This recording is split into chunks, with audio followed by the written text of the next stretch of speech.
오늘 우리에게 주시는 하나님 말씀은 야고보서 1장입니다. 야고보서 1장 1절로 11절까지의 말씀을 우리 함께 교독하겠습니다. 야고보서 1장 1절로 11절까지의 말씀을 함께 교독하시죠. 신약성경 야고보서입니다. 372년쯤 되죠. 야고보서 1장 1절로 11절까지의 말씀 함께 우리 번갈아 교독합니다. 하나님과 주 예수 그리스도의 종 야고보는 흩어져 있는 12지파에게 문안하노라.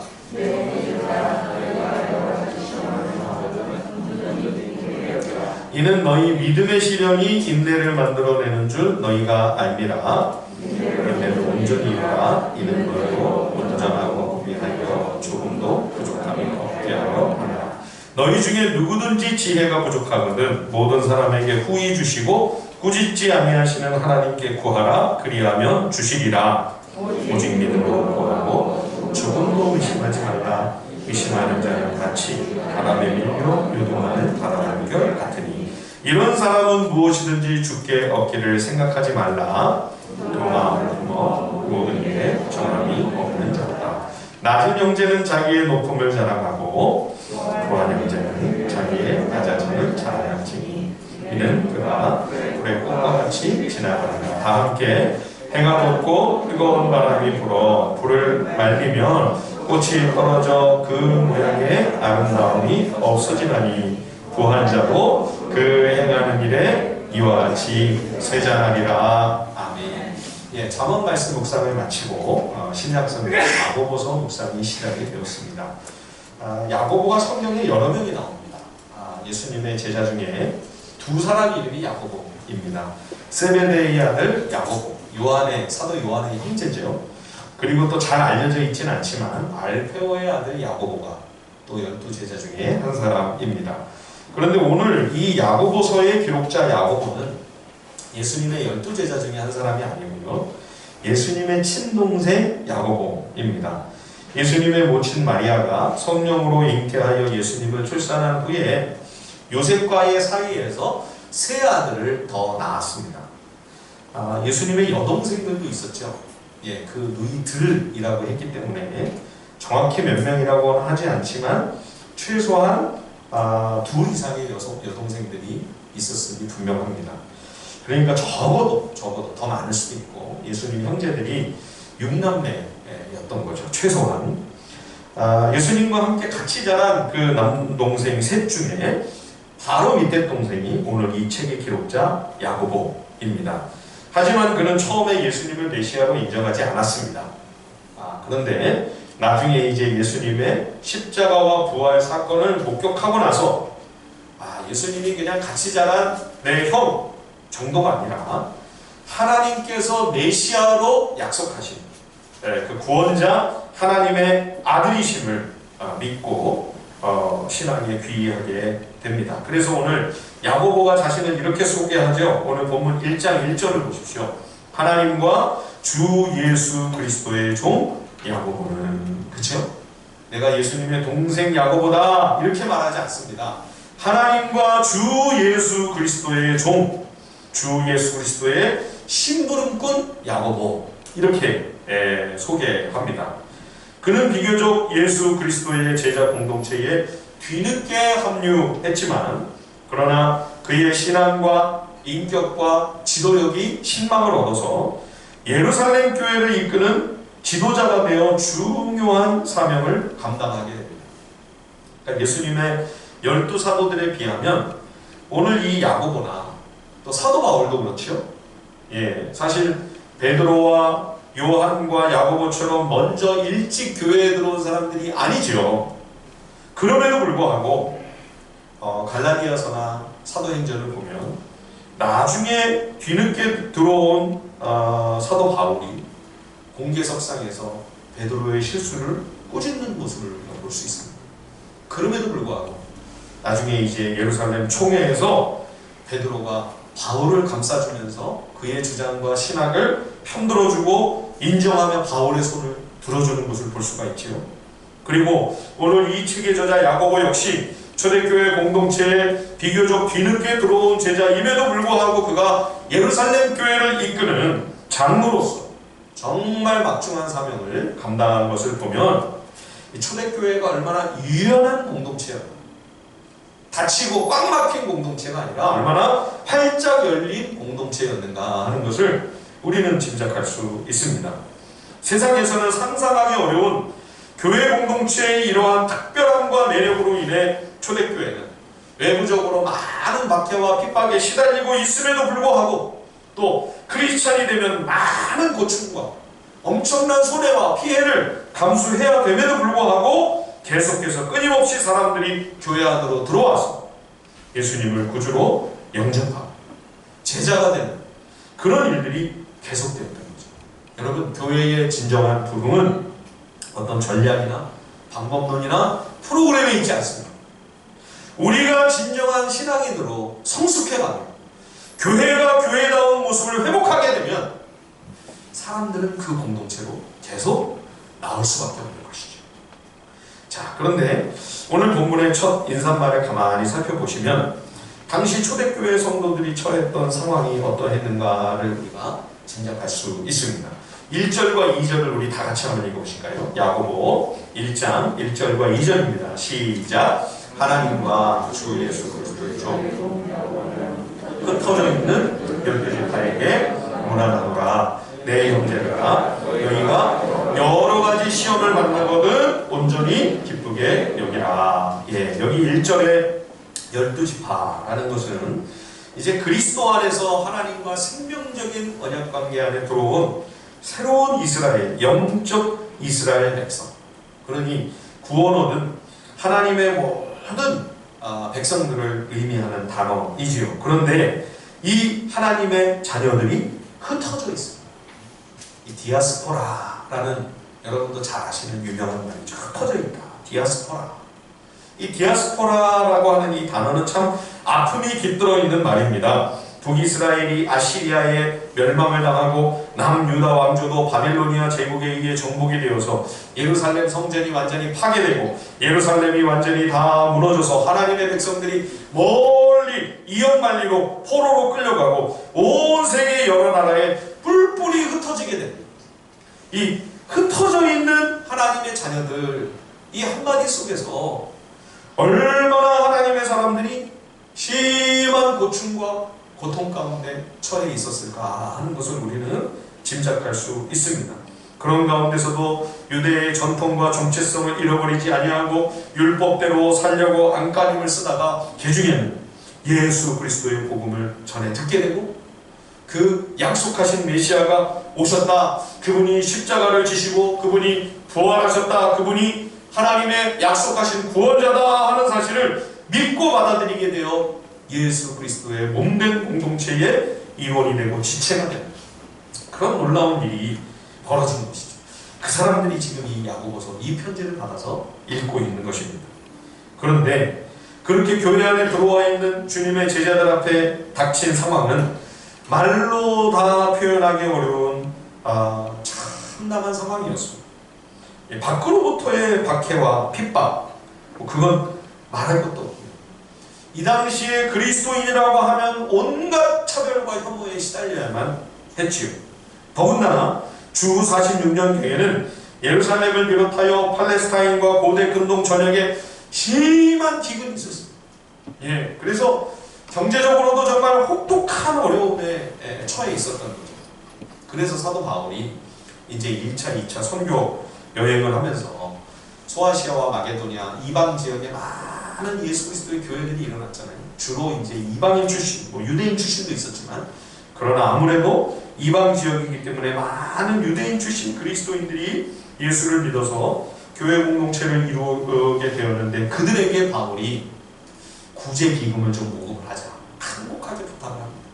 왜냐하면 이 팔레스타인 지역에 유대인 출신 정말 그리스도를 따르는 성도들이 너무나 힘들고 어려운 그러한 고난을 겪고 있었기 때문에, 예, 그래서 지금 여기 2절 말씀에 여러 가지 시험, 온갖 종류의 시험에 직면해 있는 그런 제자들이라고 말씀하고 있는 것입니다. 여러분, 우리 신앙의 선조들이 걸어갔던 길을 보면 정말 고달픈, 정말로 말할 수 없는 시련과 아픔을 겪었습니다. 우리 사도 바울과 어거스틴의 맥을 잇는 신앙과 신학의 가장 위대한 거장 중에 한 사람이 존 칼빈, 요한 칼빈 선생이죠. 이분이 프랑스 출신입니다. 그래서 요즘에는 이제 그 명칭을 다 본래 지역의 발음으로 그렇게 호칭을 하는 그런 곳으로 지금 되어 있어서, 그래서 요즘에는 이제 잔 칼빈이라고 하는 호칭 대신에 장 깔백이라고 그 프랑스 불어 발음으로 이렇게 많이 호칭을 하는 것 같습니다. 이 루터와 칼빈의 이 개혁적인 가르침을 추종하여 가톨릭의 비성경적인 노선의 반기를 들고 말씀으로 돌아가야 한다고 하는 이 프로테스탄트, 이 저항을 했던 사람들을 개혁파라고 합니다. 칼빈은 스위스에서 주로 활동을 했죠. 그런데 칼빈의 고향인 프랑스에도 이 개혁파의 가르침이 영향을 미쳐서 성경 말씀대로 이제 다시 돌아가야 된다. 이 가톨릭은 너무나 비성경적이고 잘못된 요소가 너무 많다. 그래서 이 프랑스의 개혁자들을 위그노라고 합니다. 위그노. 왜 이 위그노라는 말을 붙였는가, 여러 가지 설들이 있는데요. 아마도 그들을 조롱하고 비난하는 의미였을 것으로 추정이 됩니다. 유인원들, 원숭이들, 이런 의미로 저건 위그노들이다. 이렇게 손가락질하고 모욕하기 위한, 비난하고 조롱하기 위한 그러한 명칭이 그들의 이름이 되어버린 것이죠. 그런데 이런 모멸만 당한 것이 아니고요. 정말 모진 핍박을 하겠습니다. 그림을 좀 오늘 하나 보여주실 텐데요.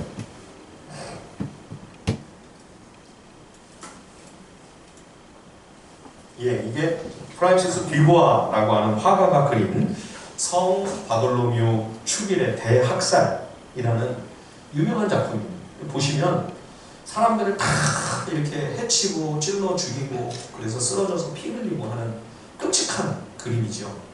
실제로 있었던 사건을 이렇게 그림으로 역사적인 사건이라고 해서 그림으로 남겨놓은 것입니다. 가톨릭의 아주 굉장히 큰 성일, 그 축제의 날에 이제 약속을 하고 무장을 한 괴한들이 나타나서 개혁파 가르침을 추종하는 위그노들을 자그마치 7만여 명이나 학살을 했습니다. 정말 끔찍한 참극이 벌어진 것이죠. 하나님 말씀을 그대로 따르겠다. 정말 하나님 말씀을 따라 믿음의 길을 걸어가겠다. 올바른 하나님의 가르침과 진리를 따라가겠다고 나선 믿음의 사람들이 이런 일을 당해야 된다. 너무 억울하고 엉뚱한 일 아닙니까? 그럼에도 불구하고 이 위그노들이 그러면 신앙이 꺾였느냐? 그렇지 않습니다. 이 믿음의 길을 우리는 끝까지 믿음을 지키며 걸어가겠다. 도저히 버틸 수 없게 되니 이제 다른 나라로 이제 망명을 하는 거죠. 스위스로, 영국으로, 네덜란드로, 독일로, 심지어 당시로서는 신대 위기였던 아메리카, 영국의 청교도들처럼 프랑스의 위그노들도 아메리카로 많이 건너갔습니다. 그래서 이들이 북미 전역과 유럽으로 흩어진 거죠. 흩어진 12지파, 오늘 말씀처럼. 여러분, 이 위그노 신앙의 상징이 무엇인지 아십니까? 다음 그림 좀 한번 보여주십시오. 여러분, 이게 뭐죠? 옛날 대장간에 가보면 시뻘건 쇳덩어리를 이 위에 올려놓고 계속 두드리고 때리는, 그 받침으로 사용되는 아주 크고 무거운 쇳덩어리를 모루라고 하죠. 이 모루가 위그노 신앙의 상징이었습니다. 위그노 개혁자들은 우리는 바로 이 모루와 같은 존재다. 아무리 세상이 우리를 때리고 우리를 짓밟고 사탄이 아무리 우리를 박해하고 핍박하여 이 믿음의 길에서 우리를 벗어나게 한다 할지라도 우리는 결코 이 신앙을 양보하지 아니하고 오히려 그러면 그럴수록 하나님은 더 우리에게 은혜를 주셔서 더욱 견고하고 단단하게 이 믿음의 길을 변함없이 포기하지 않고 걸어갈 것이다. 너무나 위대한 신앙의 결기가 담겨있는 그러한 상징이지. 우리는 모르다. 결코 우리를 좌절시키거나 쓰러뜨릴 수 없다. 왜요? 주님이 뒤에 계시기 때문에. 예. 여러분, 우리 믿음의 선배들이요, 이런 혹독한 시련과 고난을 이겨내면서 우리에게 이 성경을 전해주고 우리에게 이 믿음을 계승해 주는 것입니다. 그런데 우리는 너무 이 세월이 편안하다 보니까요, 편안한 것을 정상으로 오히려 여겨요. 어려운 일이 생기면 이게 일어나지 말아야 할 일이 나에게 일어난 것처럼 그것을 이상하게 여깁니다. 비정상적인 것으로 여겨요. 여러분, 그렇지 않습니다. 성경과 역사를 읽어보십시오. 평화가 이례적인 것이었죠. 편안한 삶이 어디 있었습니까? 여러분, 오늘 우리가 너무나 사실은 이례적인 특권과 특혜를 누리고 있는 것입니다. 전쟁도 내시면 또 마음속고요. 그렇죠? 사실 우리가 힘들다 하지만 이 믿음의 선배들을 우리가 생각하면 성경과 그리고 신앙의 역사 속에 나타난 우리 믿음의 조상들이 걸어간 그 선조들의 족적을 우리들이 가만히 살펴보면 우리가 힘들다는 사실 말도 안 되는 얘기입니다. 비교가 되지 않습니다. 얼마나 극심한 환난과 고난을 견뎌가며 믿음의 길을 걸어갔는가. 사도 베드로는 우리에게 이렇게 이야기를 합니다. 베드로전서 4장입니다. 사랑하는 자들아, 너희는 연단하려고 오는 불시험을 이상한 일 당하는 것 같이 이상히 여기지 말고 오히려 너희가 그리스도의 고난에 참여하는 것으로 즐거워하라. 이는 그의 영광을 나타나실 때 너희로 즐거워하고 기뻐하게 하려 함이라. 로마서 8장에서 사도 바울도 이렇게 선포합니다. 자녀이면 또한 상속자 곧 하나님의 상속자요 그리스도와 함께한 상속자이니 우리가 그와 함께 영광을 받기 위하여 고난도 함께 받아야 할 것이니라. 생각하건대 현재의 고난은 장차 우리에게 나타날 영광과 좋게 비교할 수 없도다. 여러분, 우리가 누리고 있는 이 평화가 얼마나 특별한 하나님의 은혜인지를 깊이 감사하는 마음을 가져야 할 것입니다. 그리고 그 편안함에 우리가 젖어서 안주하는 것이 아니라 깨어서 우리의 영혼이 잠들지 말고 항상 깨어 예민하고 민감한 영성을 잃지 않도록 정신을 똑바로 차려야 될 것입니다. 자, 오늘 본문 야고보서 1장 2절입니다. 우리 다 함께 한번 읽어볼까요? 야고보서 1장 2절 말씀 시작. 내 형제들아, 너희가 여러가지 시험을 만나거든 온전히 기쁘게 여기라. 온전히 기쁘게 여겨라. 무슨 말씀입니까? 고난을 당할 때 그것을 이례적인 것으로 여기지 말고, 왜 나에게 벌어지지 말아야 할 일이 벌어졌는가? 이상한 것으로 여기지 말고, 이것이 당연하고 이것이 마땅한 일이구나, 그렇게 받아들이라 하는 것입니다. 여러분, 이 세상은 죄와 타락으로 완전히 부패한 세상입니다. 악한 세상입니다. 고난이 없을 수가 없죠. 그죠? 그런데다가 우리는 또 하나님이 기뻐하시는 믿음의 길, 의의 길, 생명의 길을 악한 세상이 공중권세를 잡고 있는 이 땅에서 믿음의 길을, 의의 길을 걸어가겠다고 하는 사람들 아니에요? 그렇죠? 그러니 어찌 우리의 삶에 시련과 고난이 없을 수가 있어요. 우리의 생각을 바꿔야 된다는 말씀입니다. 온전히 기쁘게 여겨라. 이것이 비정상이 아니라 정상적인 일이다. 성도라면 누구나 걸어가야 할 길이다.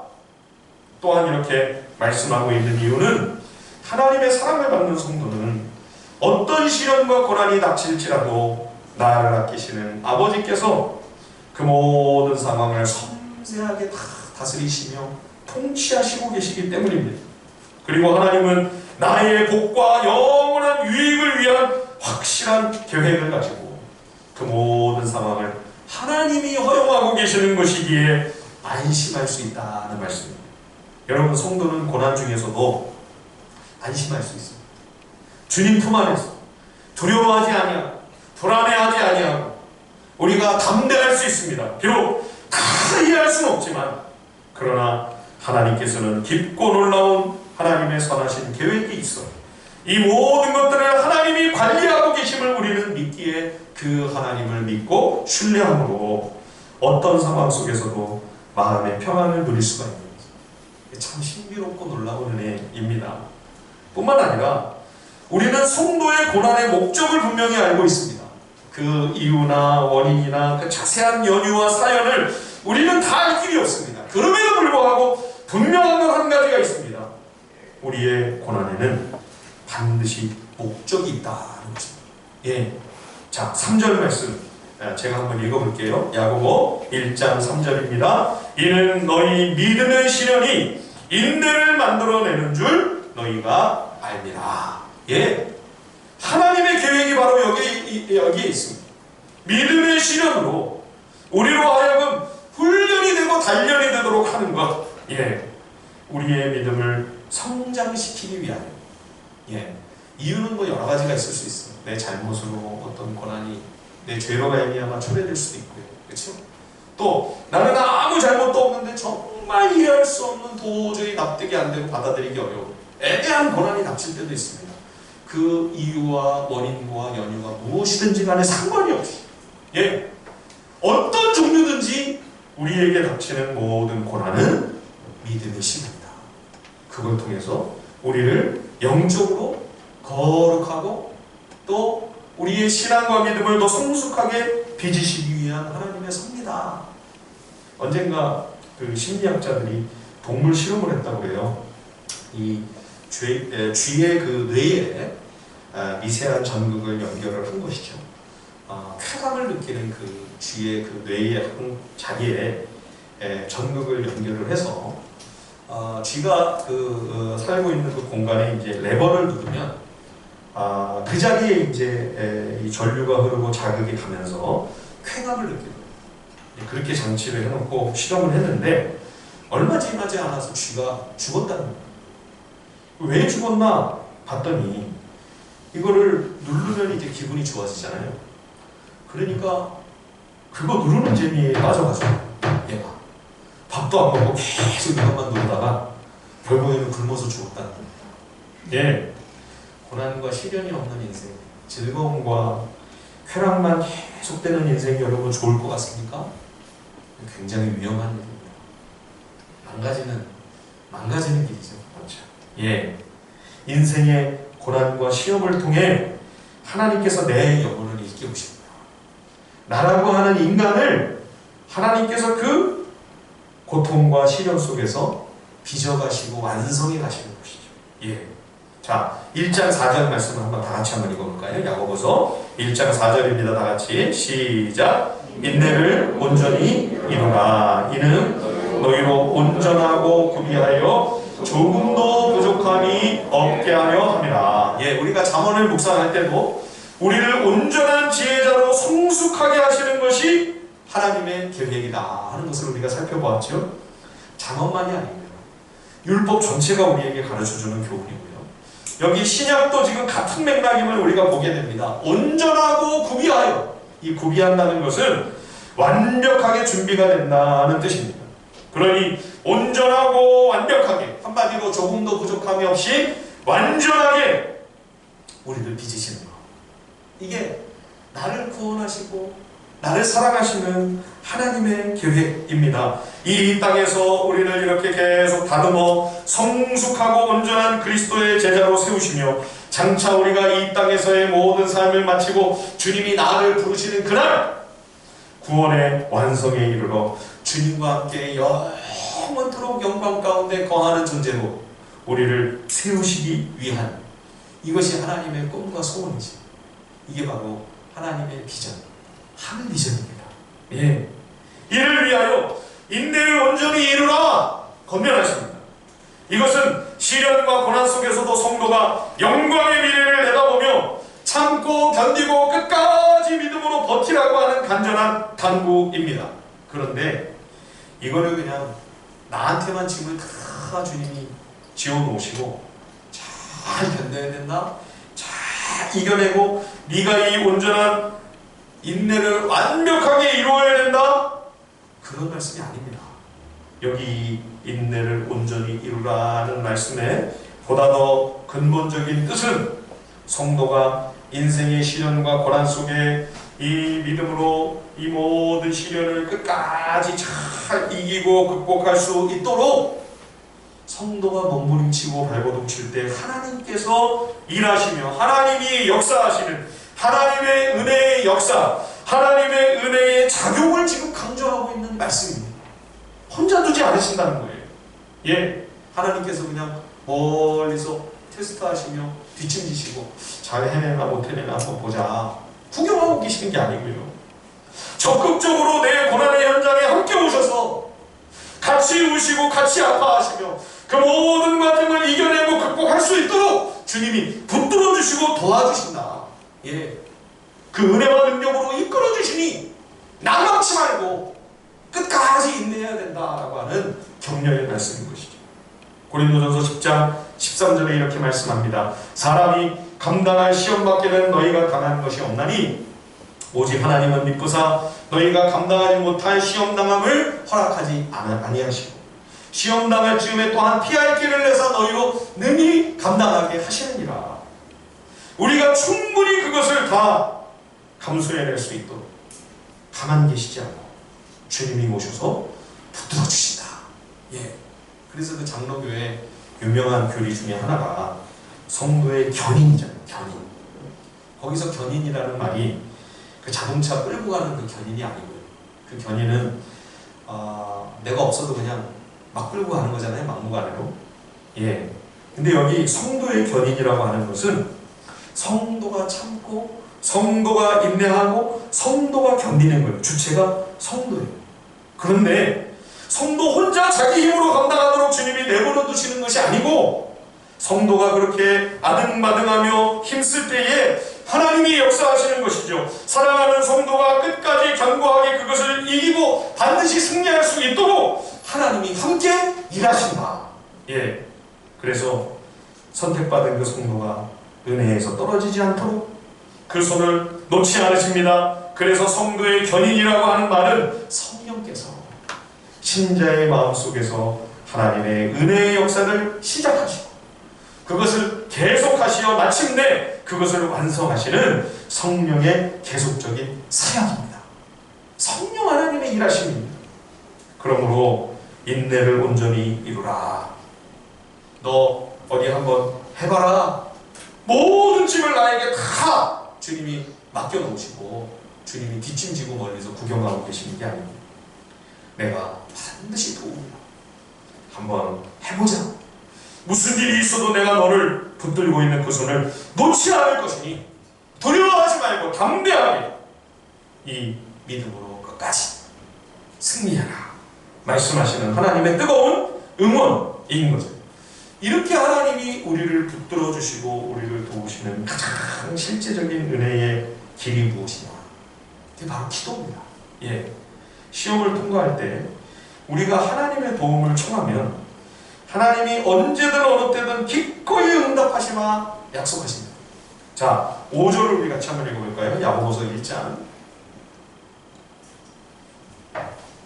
5절 말씀입니다. 다 함께 우리 큰 소리로 한번 읽어보시죠. 시작. 너희 중에 누구든지 지혜가 부족하거든 모든 사람에게 후히 주시고 꾸짖지 아니하시는 하나님께 구하라. 그리하면 주시리라. 예, 평상시에도 물론이지만 우리가 환난을 겪고 있을 때는 더더욱 이 난관을 어떻게 헤쳐나가야 될지 지혜가 부족한 것을 아주 절감하죠.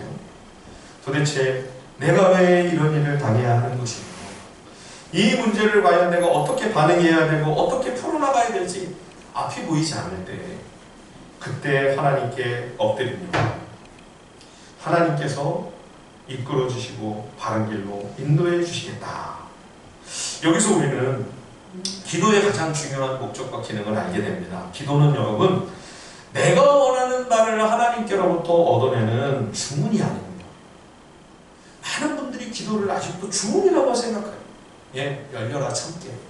예, 주문이 아니에요. 기도는 주님이 가르쳐 주시는 기도, 그 주기도문에서 기도를 쏙 빼면 주문이 돼버리죠. 예, 여러분 주문 아닙니다.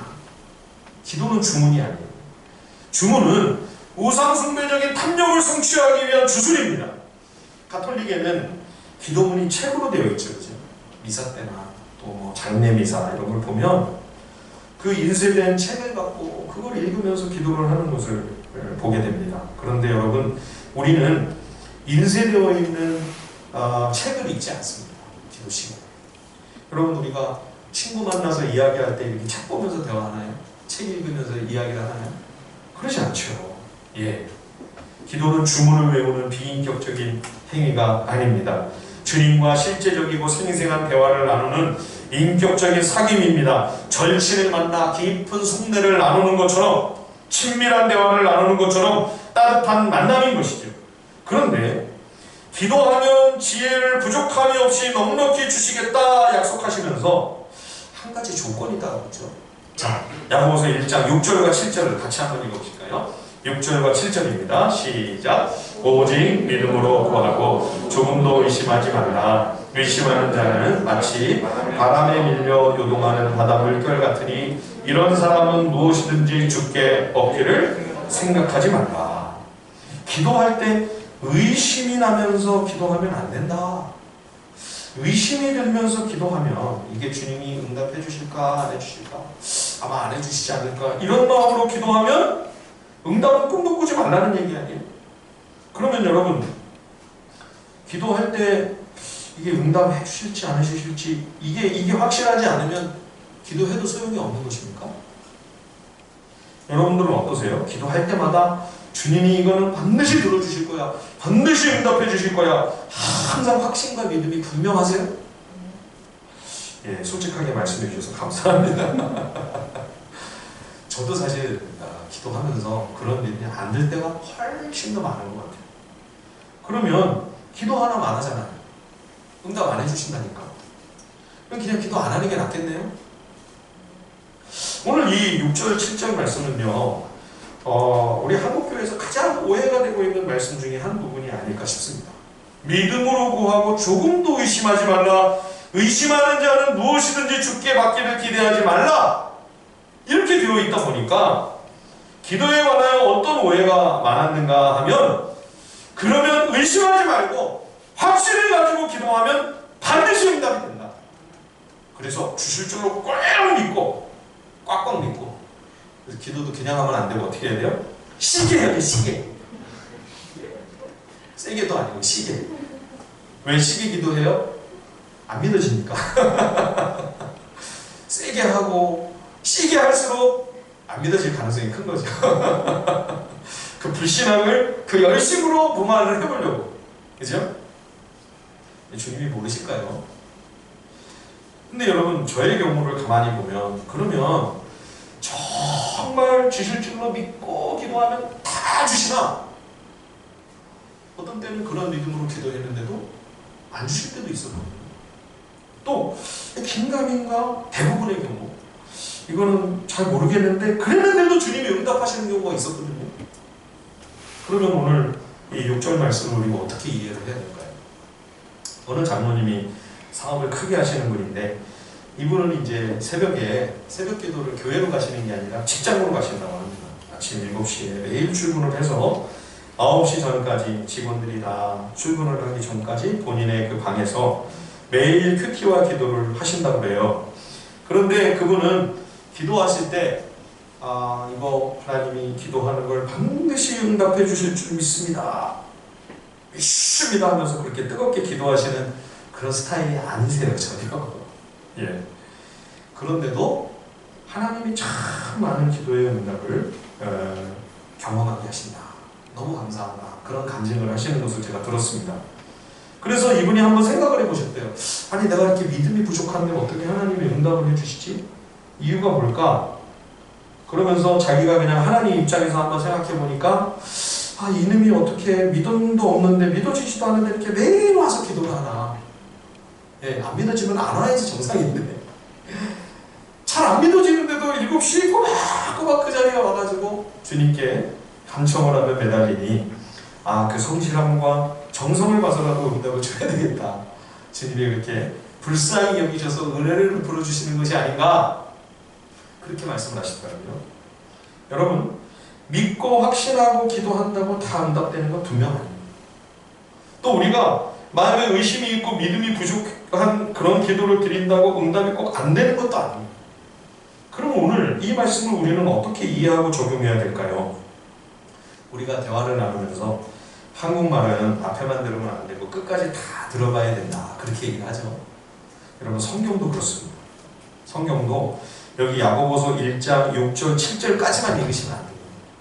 6절 7절 8절까지 읽으세요. 8절이 6절 7절을 지금 다 정확하게 설명을 해주고 있어요. 무슨 내용이고 무슨 의미인지.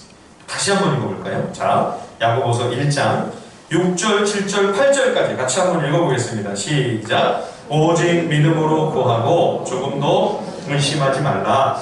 의심하는 자는 마치 바람에 밀려 요동하는 바다 물결 같으니 이런 사람은 무엇이든지 주께 얻기를 생각하지 말라. 두 마음을 품어 모든 일에 정함이 없는 자로다. 예. 그러니까 하나님께서 응답해 주시지 않는 기도는 어떤 기도라는 거예요? 정말 이걸 해주실지 아닐지 이 확신이 없는 기도라는 이야기가 아니고요. 두 마음을 품고 하는 기도라는 것입니다. 예. 이 6절에 의심이라고 이렇게 돼 있어서 지금 우리가 헷갈리는 건데요. 이 단어를 글자 그대로 옮기면 의심이라는 뜻이라기보다는요, 더 정확하게 마음이 갈린다, 마음이 나뉜다, 이런 뜻이에요. 예. 그렇게 보면 8절과 아주 자연스럽게 연결이 되죠. 그죠? 그러면 무슨 이야기입니까? 하나님의 지혜와 하나님의 응답을 요청하며 우리가 간구할 때 하나님이 답을 주시면 그 길로 순종하며 걸어갈 한 마음을 품고, 두 마음이 아니라 단심을 품고 기도해야 된다는 말씀입니다. 다시 한번 제가 6절, 7절, 8절을 한번 제가 사역을 해볼게요. 오직 믿음으로 기도하고 절대 두 마음 품지 말아라. 두 마음 품는 자는 마치 바람에 밀려 요동하는 바닷물결 같으니 두 마음을 품고 기도하는 사람은 무엇이든 주께 받을 것을 기대하지 말라. 두 마음을 품은 자는 모든 일에 정함이 없는 사람이다. 내 속에서는, 깊은 내 마음속에서는 다른 콩콩이를 가지고 있는 거예요. 내 욕심과 탐욕이 있어요. 그러면서 기도를 해요. 내가 바라는 쪽으로 응답해 주시기를 기도하는 거죠. 만약 다른 응답을 주시면 그 길로 안 갈 마음인 거예요. 그거는 무시하고 내 뜻대로 내 욕심대로 그냥 밀어붙일 마음을 가지고 기도하는 것은 두 마음으로 드리는 기도라는 것입니다. 그것은 믿음으로 드리는 기도가 아니라는 거예요. 이게 무슨 기도입니까, 여러분? 발람의 기도입니다. 악한 거짓 선지자 발람의 기도. 그죠? 발람이 그 모압 왕이 이제 신하들을 보내서 많은 선물, 뇌물을 주면서 이스라엘을 저주를 좀 해주면 좋겠다. 당신이 용한 선지자라고 하니 가서 좀 이스라엘을 저주를 좀 해줘라. 그래가지고 많은 뇌물을 이제 갖다 바치니까 가고 싶은 마음이 있는데 그래도 하나님께 여쭤봐야 되니까 하나님께 기도해 보겠습니다. 그리고 이제 들어가서 기도를 하는 거죠. 주님, 갈까요 말까요? 주님이 가지 말라. 분명하게 응답을 하셨어요. 가봐야 이스라엘은 저주한다고 저주가 먹히는 백성이 아니다. 가봤자 소용없으니 가지 말아라. 그래서 주님이 가지 말라십니다. 안 갑니다. 했어요. 근데 좀 있다가 더 높은 고관 대장과 더 많은 크고 귀한 선물을 잔뜩 뇌물을 싸가지고 보내니까 딱 그걸 보더니 뭐라고 해요? 발람이? 잠깐 기다려보세요. 제가 다시 한번 기도해볼게요. 응답이 분명히 나왔는데 왜 또 기도한다고 그래요? 욕심이 들어온 거죠. 예, 가고 싶은 거예요. 이 뇌물을 자기가 다 차지하고 이 모압 왕이 약속하는 거를 자기가 다 소유하고 싶은 거예요. 그래서 기도했더니 하나님이 뭐라고 하셨어요? 가라! 하나님의 뜻이 바뀌었어요? 아니요. 하나님 제발 이쪽으로 응답을 제발 해주셔야 됩니다. 계속 하나님을 압박하는 거죠. 그러니까 하나님이 가지 말라고 해봤자 갈 거니까 그냥 가라 하신 거예요. 하나님 응답이 바뀐 게 아니에요. 뜻이 바뀐 게 아니에요. 하나님의 뜻이 바뀌었으면 왜 발람이 가는 길에 천사가 칼을 들고 심판하려고 서 있었겠어요? 그거를 발람은 못 봐요. 발람이 탄 나귀는 그걸 보는 거예요. 짐승은 그걸 보고 안 가겠다고 버티는데 발람은 그게 안 보여가지고 막 자기 나귀를 막 패고 때리잖아요. 예, 욕심이 마음에 들어오면 두 마음을 품으면 하나님의 뜻이 분별이 안 돼요. 안 보이는 거예요. 그래서 목사라고 하는 작자들이 그 말도 안 되는 엉뚱한 짓을 하는 거예요. 두 마음을 품고 있기 때문에, 욕심이 마음속에 탐욕이 들어왔기 때문에. 여러분, 욕심을 가지고 기도하는 거예요. 협력을 품고 두 마음으로 기도하면 주님의 뜻을 우리는 제대로 분별할 수 없습니다. 시험을 이기는 하나님의 지혜를 결코 우리는 응답으로 얻을 수 없습니다. 두 마음을 품는 기도는 여러분 결코 성공하지 못합니다. 아니, 기도만 아니라 우리 신앙의 길도, 우리 인생의 길도 하나님 앞에서 여러분 두 마음을 가지고는 성공할 수 없습니다. 하나님께서 가르쳐 주시고 말씀하실 때 내 생각이 아무리 여기 있어도 주님이 이것을 원하신다면 내가 내 뜻을 접고 주님의 뜻을 따르며 순종하겠습니다. 이 마음을 가지고 기도하고 이 마음을 가지고 기도할 때 주님이 응답하시면 그것을 순종하며 따라 그 말씀에 내 모든 것을 걸어야죠. 내 인생을 거기다 던져야죠. 여러분, 이게 시험을 이기는 길이에요. 어떤 고난, 어떤 혼란, 어떤 시련, 어떤 문제가 우리에게 닥쳐온다 할지라도 여러분, 우리가 하나님 이 고난을 하나님의 뜻대로 이기고 승리하며 통과할 수 있는 지혜를 허락해 주십시오. 두 마음이 아니라 한 마음을 품고 기도하며 하나님이 우리에게 밝히 제시해 주시는 그 길을 따라가면 여러분, 우리는 반드시 이깁니다. 반드시 승리해요. 결코 지지 않습니다. 아까 위그노의 그 모루처럼 결코 그 무엇도 우리를 쓰러뜨릴 수 없어요. 이 지혜를 가슴에 깊이 새기고 하나님이 주신 이 지혜로 시험과 모든 어려움을 이기며 살아가는 성도의 모습이 오늘 마지막 여기 9절과 10절, 11절에 이렇게 묘사되어 있습니다. 같이 한번 읽어볼까요? 자, 야고보서 1장 9절부터 11절까지의 말씀입니다. 다 함께 시작. 낮의 형제는 자기의 높음을 자랑하고 부한 형제는 자기의 낮아짐을 자랑할지니 이는 불의 꽃과 같이 지나갑니다. 해가 돋고 뜨거운 바람이 불어 풀을 말리면 꽃이 떨어져 그 모양의 아름다움이 없어지나니 부한 자도 그 행하는 일에 이와 같이 쇠잔하리라. 세상에서 비록 궁핍하고 가난할지라도 주님과 동행하는 믿음의 길을 걸어가며 믿음의 시련으로 주님이 그를 존귀하게 빚어가고 계시니 그는 정말 이미 복되고 영광스러운 하나님의 자녀죠. 세상에서 비춰지는 그의 모습이 어떠함과 상관이 없이 영화롭고 높은 영예로운 신분입니다. 이미. 그러니 성도가 세상 앞에 위축되고 움츠릴 필요가 없죠. 여러분, 믿음으로 살아가는 성도는, 하나님의 지혜로 이 땅을 걸어가는 성도는 당당합니다. 떳떳합니다. 인생길을 주님과 더불어 담대하게 걸어가는 것이죠. 이것이 하늘 비전을 가슴에 품고 하늘의 지혜로 살아가는 행복한 성도의 모습입니다. 그러나 세상에서 부요하고 온갖 부귀 영화를 다 누리고 있다 할지라도 그것이 영원 무궁 계속될 것으로 생각한다면 착각입니다. 큰 오산입니다. 그것은 불의 꽃과 같이 금세 지나갑니다. 이사야 40장 7절 8절에 이렇게 말씀했죠. 푸른 마르고 꽃이 시들면 여호와의 기운이 그 위에 불미라. 이 백성은 실로 풀이로다. 푸른 마르고 꽃은 시드나 우리 하나님의 말씀은 영원히 서리라. 이 말씀을 그대로 받아서 사도 베드로도 이렇게 반복을 했습니다. 그러므로 모든 육체는 풀과 같고 그 모든 영광은 풀의 꽃과 같으니 푸른 마르고 꽃은 떨어지되 오직 주의 말씀은 세세토록 있도다 하였으니 너희에게 전한 복음이 곧 이 말씀입니다. 우리에게 전해주신 복음이 바로 이 말씀이에요. 눈에 보이는 것이 영원하지 않다. 금방 지나간다. 풀의 꽃과 같은 이 세상 영광에 속지 마라. 거기에 흔들리지 마라. 이것이 잠언이 우리에게 일깨워준 지혜 아니었습니까? 야고보서가 똑같이 다시 한번 우리에게 반복해 줍니다. 이 잠깐의 훈련과 연단의 시간 뒤에 하나님께서 성도를 위해 예비하신 영원한 영광이 시작될 것입니다. 영원한 영광의 시간. 우리의 육체는 풀과 같이 금세 시들고 우리를 장식하고 있던 세상의 모든 화려하고 영화로운 것들이 꽃처럼 순식간에 다 떨어지게 됩니다. 그러나 오직 주의 말씀은 세세토록 무궁합니다. 말씀만이 영원합니다. 여러분, 이걸 깨닫는 게 지혜.